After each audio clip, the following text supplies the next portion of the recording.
पिछले हफ्ते शुक्रवार की रात यरूशलेम की अल अक्सा मस्जिद में फलस्तीनियों और इजरायली सुरक्षा बलों के बीच हिंसक झड़पें हुई थी। इसके बाद शनिवार और रविवार रात भी अल अक्सा मस्जिद में हिंसक झड़पें जारी रहीं। सोशल मीडिया पर अल अक्सा मस्जिद के भीतर इजरायली सुरक्षा बलों की कार्रवाई की तस्वीरें शेयर की जाने लगी। इसके बाद इस्लामिक देशों से तीखी प्रतिक्रिया आना शुरू हो गई हैं। सऊदी अरब, तुर्की, ईरान, पाकिस्तान, कुवैत और खाड़ी के कई देशों ने इजराइल की खुलकर निंदा की। सऊदी अरब के विदेश मंत्रालय ने यरूशलेम से फिलिस्तीन परिवारों के निकालने की इजरायली योजना को खारिज कर दिया। मंगलवार को सऊदी अरब के विदेश मंत्रालय की ओर से जारी बयान में कहा गया, अल अक्सा मस्जिद की पवित्रता और नमाजियों पर इजराइल आक्रमणकारी बलों ने खुला हमला किया है। सऊदी अरब ने अंतर्राष्ट्रीय समुदाय से अपील की है कि इस टकराव के लिए इजराइल को जिम्मेदार ठहराया जाए और तत्काल इसे रोका जाए। सऊदी अरब ने कहा है कि इस टकराव में अंतर्राष्ट्रीय कानूनों का उल्लंघन हो रहा है। सऊदी अरब के विदेश मंत्रालय ने कहा, सऊदी अरब फलस्तीनियों के साथ खड़ा है। हम फलस्तीन में हर तरह के कब्जे को खत्म करने का समर्थन करते हैं। हमारा मानना है कि इस समस्या का समाधान तभी होगा जब फलस्तीनियों को 1967 की सीमा के तहत उनका एक स्वतंत्र मुल्क मिल जाएगा, जिसकी राजधानी पूर्वी यरूशलेम होगी। ये अंतर्राष्ट्रीय प्रस्ताव और अरब शांति समझौते के तहत ही है।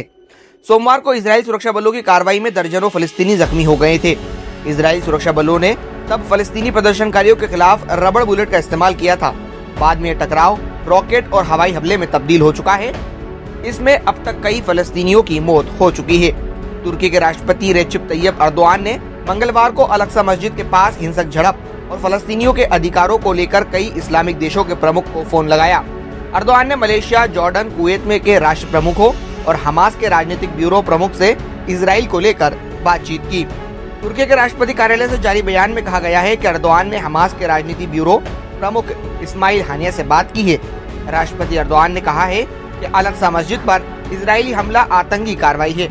राष्ट्रपति ने इस्माइल से बातचीत में कहा है कि हमला न केवल मुसलमानों पर है बल्कि पूरी मानवता पर है। अर्दोआन ने कहा, इजरायली कब्जे और उसके आतंकी को रोकने के लिए वे पूरी दुनिया को एक करने की हर संभव कोशिश करेंगे, लेकिन उससे पहले इस्लामिक देशों को एकजुट करने की जरूरत है। साथ ही तैयब अर्दोआन ने ये भी कहा कि फलस्तीनी भाई बहनों की रक्षा के लिए तुर्की हर कदम उठाएगा। जो देश इजरायली जुल्म के खिलाफ चुप हैं, वे भी अप्रत्यक्ष रूप से इसका समर्थन कर रहे हैं।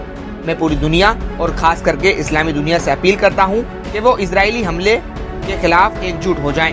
साथ ही तुर्की के राष्ट्रपति ने ये भी कहा कि हमें अब प्रभावी कदम उठाने की जरूरत है। तुर्की ने पूरे मामले को लेकर अंतर्राष्ट्रीय संगठनों के समक्ष आवश्यक कदम उठाना जरूरी कर दिया है। मैं इस मामले में संयुक्त राष्ट्र और ऑर्गेनाइजेशन ऑफ इस्लामिक कोऑपरेशन से कदम उठाने की अपील करता हूं। अर्दोआन ने कहा, इस मामले में राष्ट्रीय सुरक्षा परिषद को तत्काल कहना चाहिए कि इजराइल कार्रवाई रोके। ये दुनिया सुरक्षा परिषद के 5 देशों तक सीमित नहीं है। मेरा मानना है कि ऐसी स्थिति में जिम्मेदार अंतर्राष्ट्रीय संगठन चुप नहीं रह सकते। इस पूरे मामले में पाकिस्तान भी इजराइल की खुलकर आलोचना कर रहा है। मंगलवार को पाकिस्तानी विदेश मंत्री शाह महमूद कुरैशी ने ट्वीट कर कहा, मैंने अपने भाई तुर्की के विदेश मंत्री से फलस्तीनियों के साथ हो रहे अन्याय को लेकर फोन पर बात की। तुर्की ने पूरे मामले पर OIC और UN की बैठक बुलाने का समर्थन किया है। इस्लाम के पहले किबला मस्जिद अल अक्सा में उपद्रव और बच्चों की हत्या के साथ जबरन खाली कराया जाना अस्वीकार्य है। पाकिस्तान के प्रधानमंत्री इमरान खान भी बुधवार को ट्वीट कर फलस्तीनियों का समर्थन कर चुके हैं। इमरान खान ने अपने ट्वीट में एक फोटो पोस्ट की है जिस पर अमेरिका के जाने माने चिंतक नोम चॉम्स्की की तस्वीर है। उनके नाम से एक कोट भी लिखा हुआ है।